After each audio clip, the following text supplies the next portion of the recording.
નમસ્કાર વિદ્યાર્થી મિત્રો, મંગલમૂર્તિ વિદ્યાલયની અંદર તમારા સર્વનું હાર્દિક સ્વાગત કરું છું. ફિઝિક્સની અંદર મિત્રો આપણે નીટની અંદર છેલ્લે 9 જેવા ક્વેશ્ચન જે પૂછાયેલા હતા પીએમટી અથવા તો જીમાં તે આપણે સોલ્વ કર્યા હતા. હવે આપણે ક્વેશ્ચન નંબર 10થી શરૂઆત કરવાના છે કે 3 બિંદુવત વિદ્યુત ભારો પ્લસ ક્યુ, માઇનસ ક્યુ અને પ્લસ ક્યુ અનુક્રમે બિંદુઓ તમને મિત્રો 3 વિદ્યુત ભારો આપેલા છે. અહીં પહેલાં તો ક્યાં તો આપણે અંડરલાઈન કરી નાખીએ, પ્લસ ક્યુ, માઇનસ ક્યુ અને પ્લસ ક્યુ. અનુક્રમે બિંદુઓ તમને આપેલા છે x is equal to 0, y is equal to a અને z ઇઝ ઇક્વલ ટુ 0.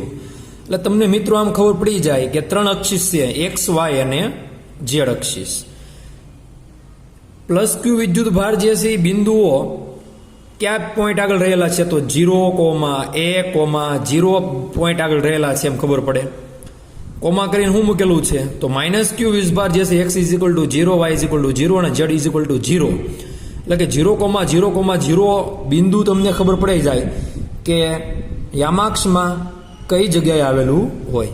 તો 0,0,0 પોઈન્ટ જે છે તે ઉગમ બિંદુ કહેવામાં આવે છે. તેવી રીતે મિત્રો પ્લસ ક્યુ અનુક્રમે x બરાબર 0, y બરાબર 0 અને z બરાબર 0. તો આ કઈ અક્ષ થાય મિત્રો તમને ખબર પડે, a,0,0 એ અક્ષ જે છે એનું નામ છે x અક્ષ ઉપર બરાબર છે મૂકેલો છે. એટલે કે તમને વિદ્યુતભાર જે છે એ મૂકેલા છે. તો આપણે પહેલાં તો x, y અને z અક્ષ બતાવી દઈએ કે કઈ રીતે તમે બતાવી શકો. તો આપણે યામ પદ્ધતિ માટે 3 અક્ષ દોરીએ.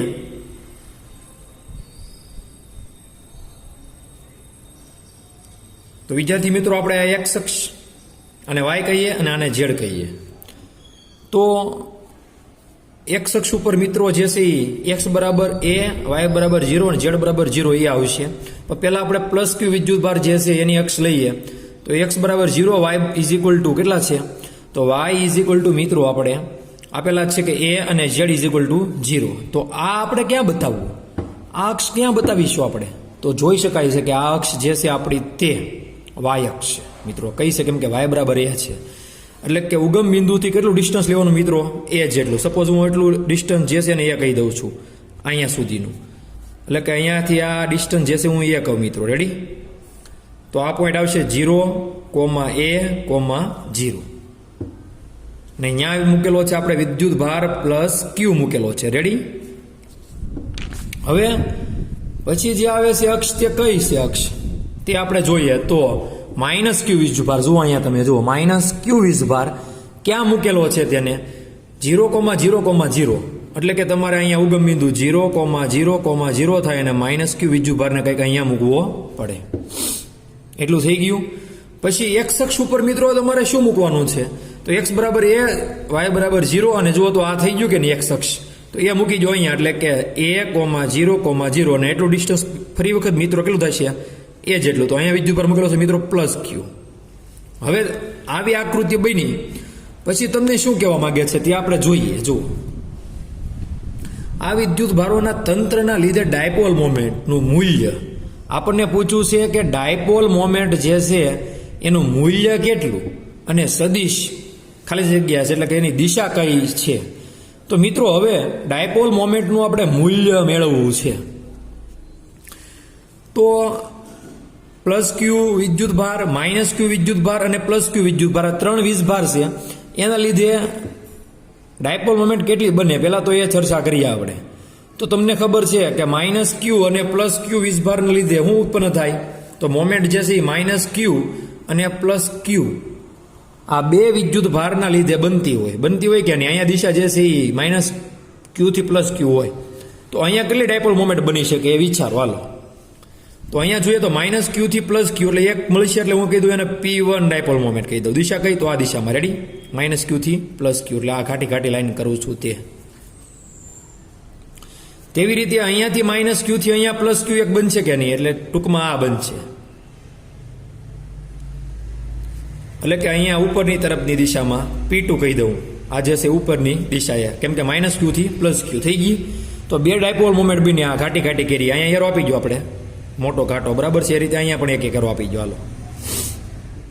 હવે મિત્રો આની પરિણામી ડાયપોલ મોમેન્ટ આપણે જોઈએ છે બે ડાયપોલ મોમેન્ટ નહીં આ બંનેની પરિણામી કેટલી તો પરિણામી તમને ખબર છે કે અહીંયા તમારે નિયમ બને સમાંતર બાજુ ચતુષ્કોણ જેવો જુઓ તો બને કે નહીં તો અહીંયા છે દિશે કામ બને આનું પરિણામી જે છે આ મળે આપણે ચેપ્ટર નંબર 4 જોઈ ગયા હતા ધોરણ 11 તે રીતે રેડી એટલે તમને ટૂંકમાં હું એટલું લખી જ દઉં અહીં દોરી દઉં કેવું બનશે સોગઠું તે તો કંઈક આવું સોગઠું બનશે આ જે છે આપણે P2 રેડી આ જે છે એ P1 રેડી ને આ જે છે એ તમારી પરિણામી P ની દિશા રેડી હવે આ તમને જે P ની દિશા મળી પરિણામી એમાં તમે શું કહીએ કહો P1 ને P2 કેટલા તો આપણે P1 દર્શાવીએ તો P બરાબર AQ દર્શાવીએ કઈ જુઓ તો સદિશીય બરાબર છે કે નહીં કેમ કે કઈ દિશામાં તો આ દિશામાં બહારની તરફ છે રેડી કે ઉગમ બિંદુથી આ દિશામાં આટલું ડિસ્ટન્સ કેટલું છે તો એ છે આપણે ખરેખર અહીંયા ડિસ્ટન્સ હતું 2a યાદ કરો ડાયપોલ મોમેન્ટનું તો આની ડાયપોલ મોમેન્ટ P સદિશ બરાબર 2aq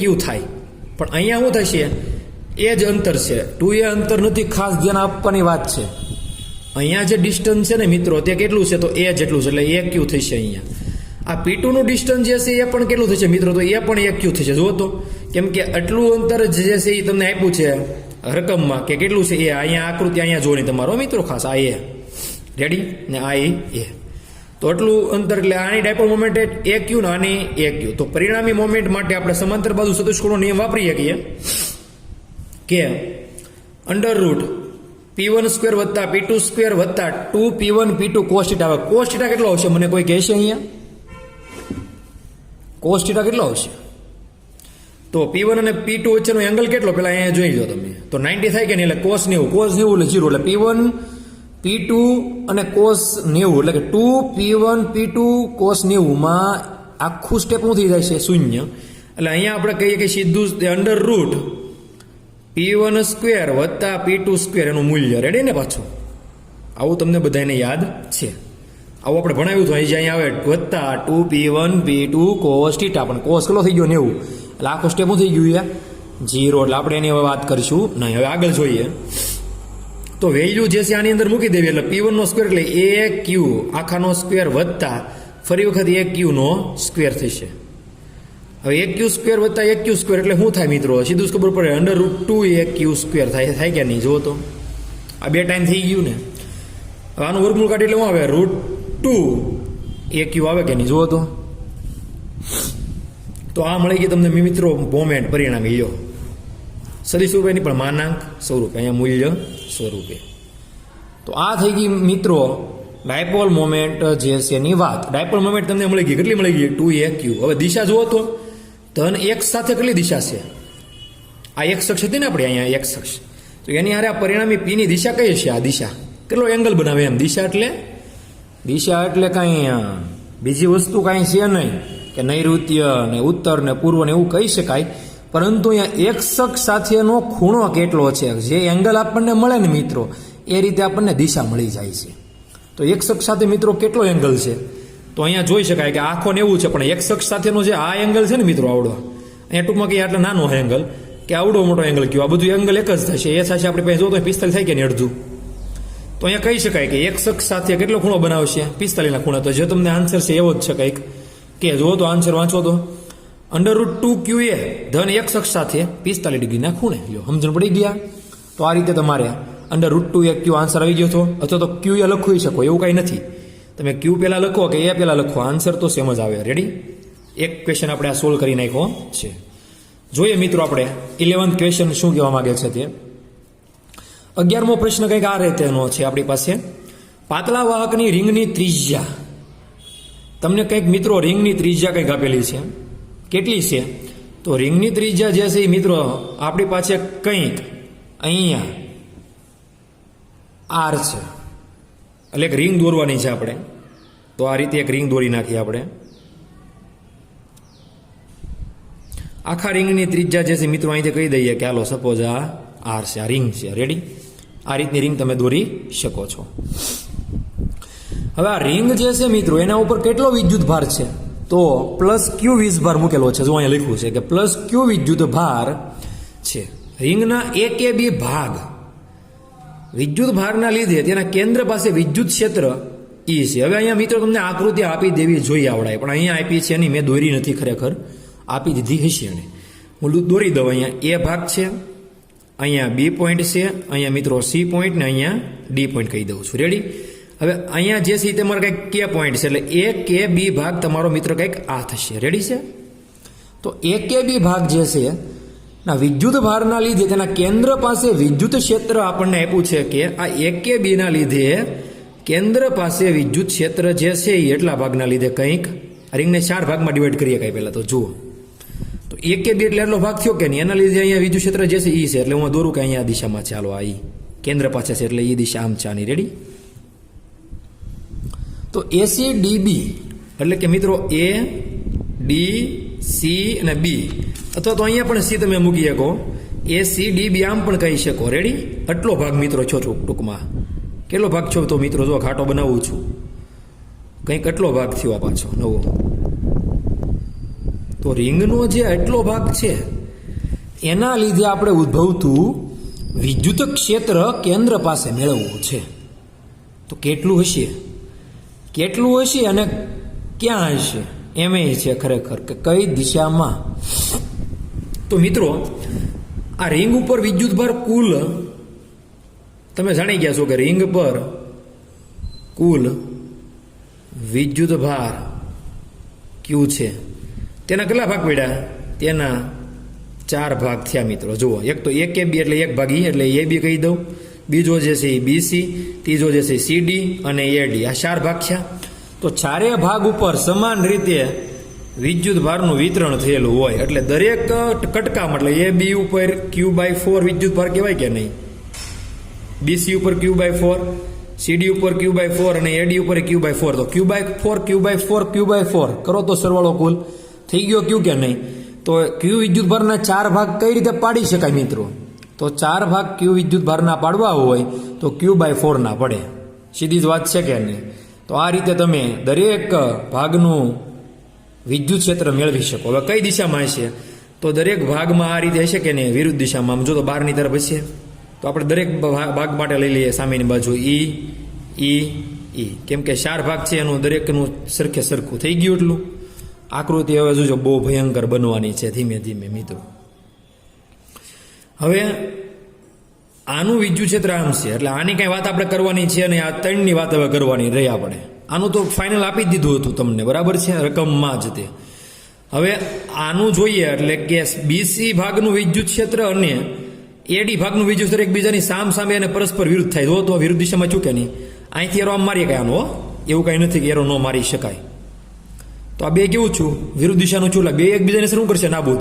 ઘણાને એવું થાય કે સાહેબ આ એ બી નું અને સીડી નું નાબૂદ ન કરી નાખે, પણ મિત્રો એ એવું રીતે નહીં થઈ શકે. આપણે આકૃતિ જે છે એ વ્યવસ્થિત રીતે તમને હવે ક્લીન કરીને બતાવું હું આકૃતિ આ, બરાબર છે, કે કઈ રીતે તમારે નીટ એન્ડ ક્લીન આકૃતિ દોરવી જોઈએ. તો હું તમને એક મોટી આકૃતિ ફરી વખત અહીંયા દોરવું બતાવું છું મિત્રો, કે કંઈક આ રીતની તમારી પાસે એક રિંગ હતી. હવે આ રિંગ જે છે ને મિત્રો એમાં આ ભાગ એ કે બી રેડી એટલો ભાગ હતો.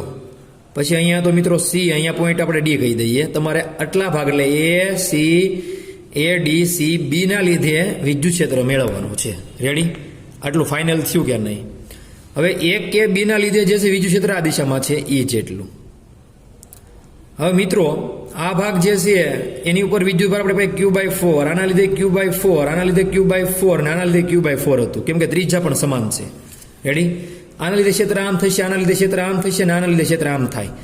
આ એટલે કે એડી તમને દેખાય છે, એડી ઇઝ ઇક્વલ ટુ ક્યુ થશે તો સીબી અથવા તો બીસી થશે.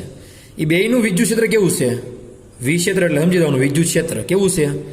તો પરસ્પર વિરુદ્ધ છે કે નહીં? જો વિદ્યુત ક્ષેત્ર પરસ્પર વિરુદ્ધ હોય તો એકબીજાની અસર શું કરી નાખે? નાબૂદ કરી નાખે. રેડી છે? એટલે કે આ બંનેનું વિદ્યુત ક્ષેત્ર કેન્સલ. હવે આનું ક્ષેત્ર જે છે એ આમ છે, ક્યાં છે? તો નીચેની બાજુ, એટલે કે એ બી થી કેન્દ્ર તરફ છે, એમ કહેવાય કે નહીં? આ કેન્દ્ર તરફ. હવે એ બી નું ક્ષેત્રની વાત કરીએ આપણે, તો એ બી નું ક્ષેત્ર ક્યાં છે મિત્રો? તો કેન્દ્ર તરફ છે તો આ આખા ભાગનું ક્ષેત્ર હવે કયું વધ્યું મિત્રો? ખાલી તો આ આખા ભાગનું વધ્યું સીડી ના લીધે, બરાબર? સીડી ના લીધે ક્ષેત્ર, અને સીડી ના લીધે મિત્રો ક્ષેત્ર છે એ કોના લીધે ક્ષેત્ર હશે પાછું? એ જો અહીંયા આકૃતિમાં તો એ ડી સી ને બી ના લીધે થઈ ગયું કે નહીં? એટલે કે એ સી ડી બી ના લીધેનું ક્ષેત્ર જ છે મિત્રો, છે કે નહીં? તો એ કેટલું છે? તો મિત્રો અહીં દેખાય છે કેટલું છે. તો આ ઓ જે છે એ કેન્દ્ર છે, રેડી કે નહીં, વર્તુળનું. તો એ પણ તમને કેટલું મળ્યું કહેવાય? તો એ પણ જે છે એ જેટલું મળશે. અને કઈ દિશા મળશે કેવું હોય? તો આમ ઉપરની બાજુ, એટલે કે આમ કહેવાય ઓ, અને કે બાજુ એટલે કે કહેવાય કે ઓ કે દિશામાં. લ્યો, આ તમારી વાત થઈ ગઈ પૂરી. તો મિત્રો તમને નવું વિદ્યુત ક્ષેત્ર ઈ ઓકે દિશા મળી ગયું. કોના લીધે? તો એ ડી સી બી ના લીધે. કેમ કે એ ડી અને બી સી નું તો કેન્સલ થઈ ગયું. તો વધ્યું ખાલી કયું? તો વિદ્યુત ક્ષેત્ર આ જ વધ્યું. જો સમાન મૂલ્યનું વિદ્યુત ક્ષેત્ર પરસ્પર વિરુદ્ધ દિશામાં હોય ને મિત્રો, તો એકબીજાને અસર નાબૂદ કરે. ગમે એ વસ્તુ હોય, વિદ્યુત ક્ષેત્ર ખાલી નહીં, સદિશ રાશિ કોઈ પણ હોય મિત્રો, સમાન દિશામાં હોય, વિરુદ્ધ દિશામાં હોય, સમાન નહીં, ખાસ ધ્યાન આપજો. સમાન દિશામાં સરવાળા થશે. વિરુદ્ધ દિશામાં હોય પરસ્પર સમાન મૂલ્યનું ક્ષેત્ર, તો એકબીજાને શરૂ કરી નાખે મિત્રો, નાબૂદ કરી નાખે. સમજો ખાસ, આ બરાબર છે. તો મિત્રો આપણે ક્વેશ્ચન નંબર 11 પણ સોલ્વ કરી નાખ્યો છે. હવે મિત્રો ક્વેશ્ચન નંબર આપણે લઈએ 12. 12 બહુ સેલા જેવો ક્વેશ્ચન છે. તમે જુઓ એક વખત કે ધાતુમાં ઇલેક્ટ્રોનનો મુક્ત પથ આપ્યો છે તમને કંઈક. કેટલો છે? તો મુક્ત પથ જે છે એ કંઈક 4 × 10⁻8 મીટર છે. એટલે કે તમને એ ડિસ્ટન્સ આપ્યું છે. આપણે અહીંયા ઉકેલ કહી દઈએ સોલ્યુશન, કે ડિસ્ટન્સ જે છે એ 4 × 10⁻8 મીટર છે. ઇલેક્ટ્રોનને સરેરાશ કેટલી ઉર્જા આપેલી છે? તો E બરાબર 2 EV જેટલી ઉર્જા આપેલી છે. તો વિદ્યુત ક્ષેત્ર જે છે એ આ ઉર્જા છે મિત્રો, ખાસ અહીં સમજજો, વિદ્યુત ક્ષેત્ર કેટલું. તમને આવો કંઈક પ્રશ્ન છે. હવે ઉર્જા જે છે ને એનું સૂત્ર એક આવું છે, ઉર્જા બરાબર QV. E બરાબર QV એવું સમીકરણ પણ છે. આમાં બહુ કંઈ ટેન્શનની વાત છે નહીં મિત્રો, બરાબર છે. અહીંયા EV પણ કહી શકાય ઉર્જા. સમજ્યું કે આ તમે નવું વસ્તુ મગજમાં ઉતારી દેજો કે ઉર્જા બરાબર EV QV કેમ આપણે જઈએ એમ રીતે EV છે, બરાબર છે. અહીંયા ઇલેક્ટ્રોન વોલ્ટમાં હોય ઉર્જા પણ. આ 2009માં પૂછાઈ ગયેલો પ્રશ્ન છે મિત્રો. હવે આનું અને આને બંનેને સરખાવ્યું એટલે આ એક ઇક્વેશન કહી દઈએ, 1 અને 2. તો સમીકરણ 1 અને 2 ને સરખાવો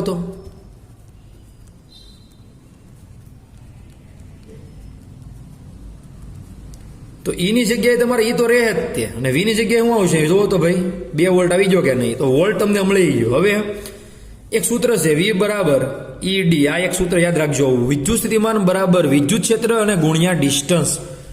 V બરાબર ER તમે જોયું હોય, અહીંયા D ખાલી કીધું છે. V બરાબર ED સમીકરણ. તો V બરાબર ED સમીકરણ ઉપરથી E તમને આપ્યો છે મિત્રો, નહીં પણ E મેળવવાનો છે.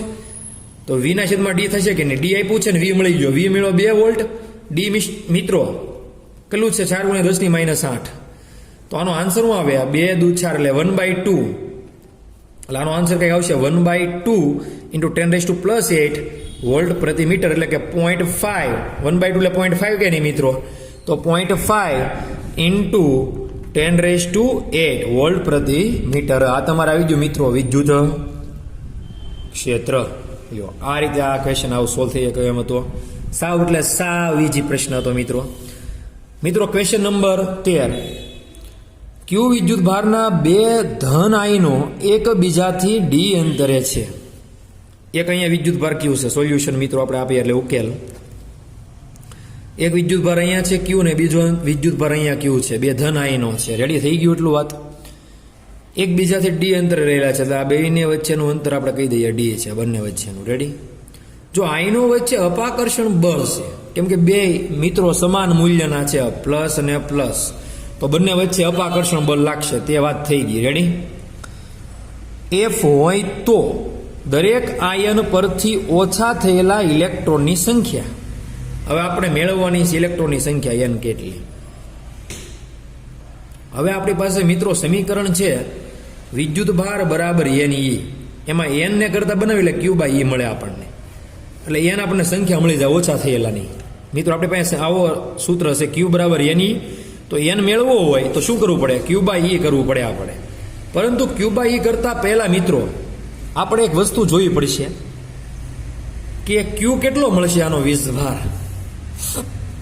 તો એ વીજભાર મેળવવા માટે મિત્રો તમારે બંને વચ્ચે લાગતું બળ આપેલું છે કે F કે Q1 Q2 અપોન R² થાય. R એટલે આપણી પાસે અહીંયા ડિસ્ટન્સ છે. ડિસ્ટન્સ મિત્રો આપણી પાસે કેટલું છે?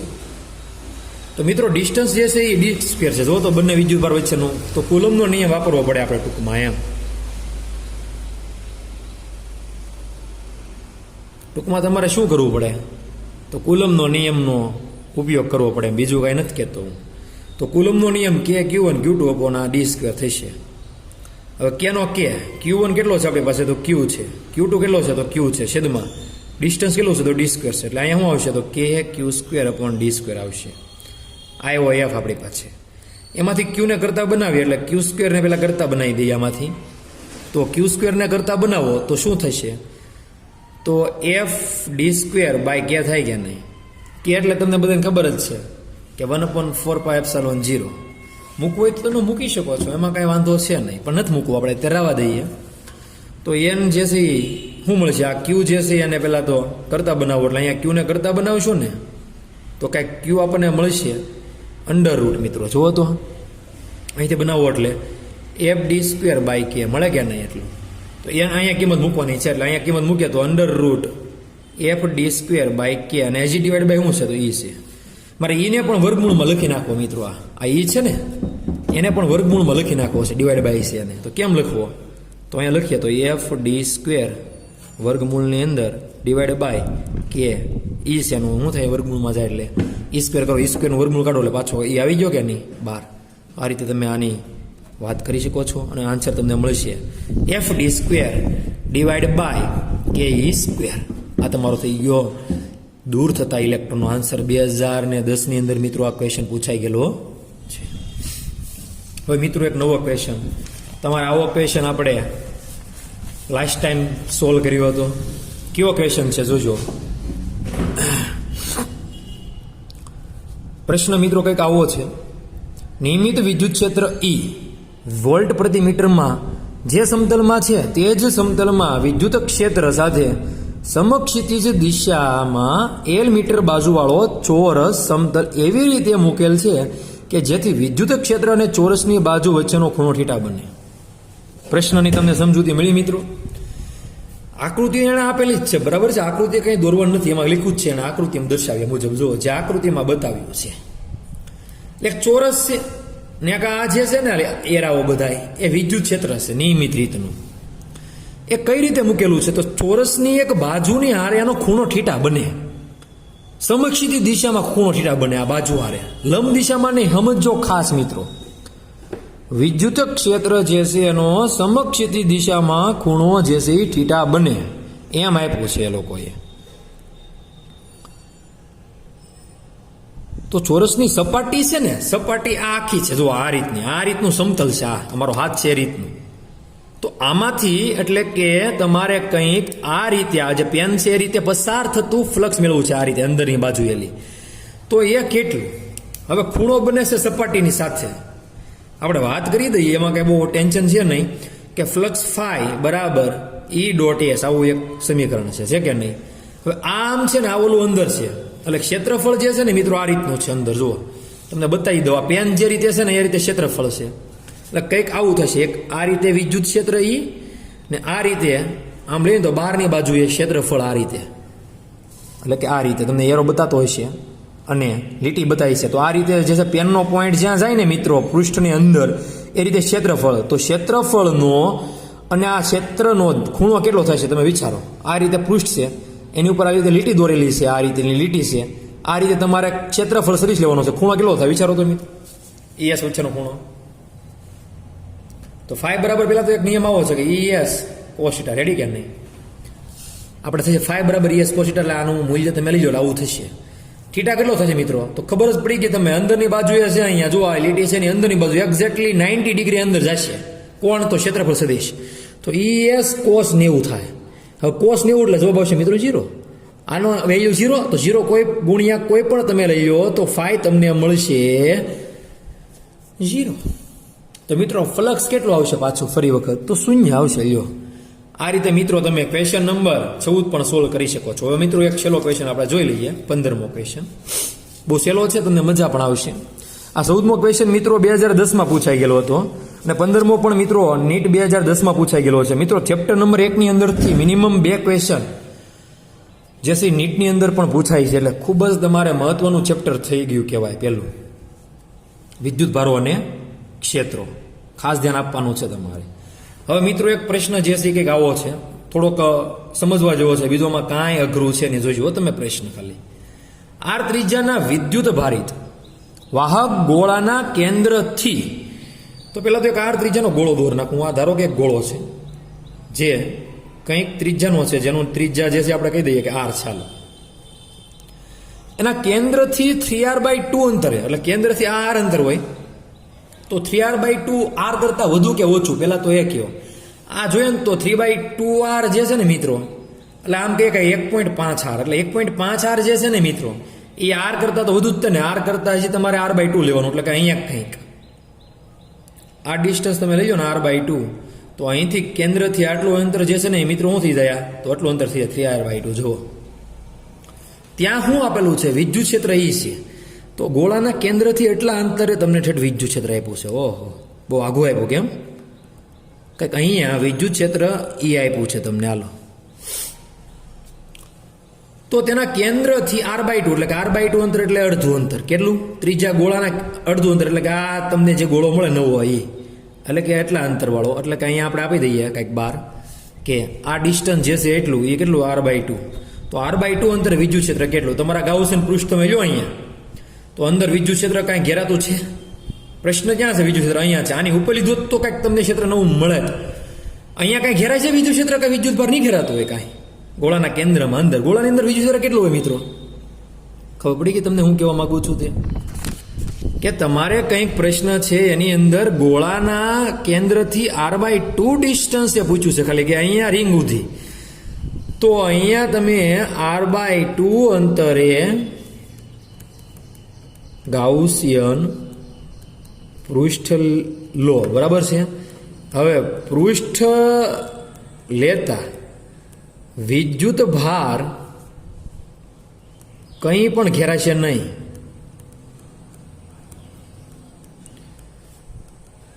તેથી કારણ શું પાછું એ તો પેલા કયો, ઘેરાશે નહીં વિદ્યુત ભાર હું લેવા? કારણ શું છે એનું? કારણ કે વિદ્યુત ક્ષેત્ર 3r/2 ડિસ્ટન્સ છે, એટલે ગોળાની બહાર છે. સમજી ગયા ને બધા ભાઈ? સમજી લેજો ખાસ. તેથી બહાર ઈ હશે, પરંતુ r/2 અંતરે ઈ શૂન્ય હશે. એટલે કે ઈ હશે ને એનો આન્સર તમને આપ્યો છે, જો અહીંયા શૂન્ય. મેં આન્સર પહેલાં લખી જ નાખેલા છે, જેથી કરીને આપણે તકલીફ પડે નહીં. 2010ની અંદર પ્રશ્ન આવો સાવ પૂછાઈ ગયેલો છે. તમારે આકૃતિ દોરવાની, બહારની બાજુ વિદ્યુત ક્ષેત્ર કેટલું છે, તો અંદર તમને કેટલું મળે તેની ખાલી તમારે ચર્ચા કરવાની છે. જો આવા સહેલા પ્રશ્ન મિત્રો નીટની અંદર પણ પૂછાઈ જાય છે. તો મિત્રો આજે આપણે નીટની અંદર એટલું રાખીશું. આગળના જે ક્વેશ્ચન છે ઘણા બધા પૂછાઈ ગયેલા, તે આપણે આગળના લેક્ચરમાં આવે પછી જોઈશું, બરાબર છે. જે કાંઈ પણ પ્રશ્ન તમને હોય તો તમે બે ઝીઝક પૂછી શકો છો, બરાબર છે. તમ તારે